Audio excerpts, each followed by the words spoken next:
দেখেন এই ভিডিওটা দেখলে অবশ্যই আপনার হাসবেন, খুবই একটা ফানি ভিডিও। তো ভিডিওটা একদম লাস্ট তোমরা দেখতে থাকবেন কি হয়। ও বাবা, পাটে শাক নিয়ে এসছো, খুব ভালো করেছো। আমার না অনেকদিন থেকে ইচ্ছা ছিল পাটে শাক খেতে। আচ্ছা ঠিক আছে, তাহলে কালকে করে ফেলো। খুবই একটা হাসির ভিডিও।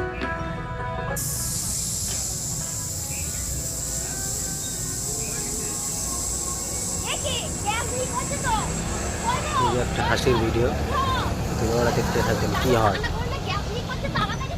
আর ভালো লাগলে কমেন্ট করে জানাবেন। গ্যাস লিক করছে, গ্যাস তো আমি ভালো করে দেখিনি, আর না তাহলে গ্যাস কি করে লিক করছে? আরে আমি অত কিছু জানি না, আমি চা খাচ্ছিলাম, চা করতে দেখছি ফুসু ফুসু করে আওয়াজ আসছে।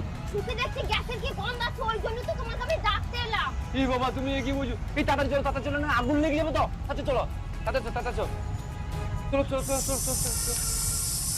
ওই দেখো, পুরো রান্নাঘরটা মানে গ্যাস গ্যাস গন্ধ হয়ে গেছে। হ্যাঁ তাই তো। এই এই এই বন্ধ কর।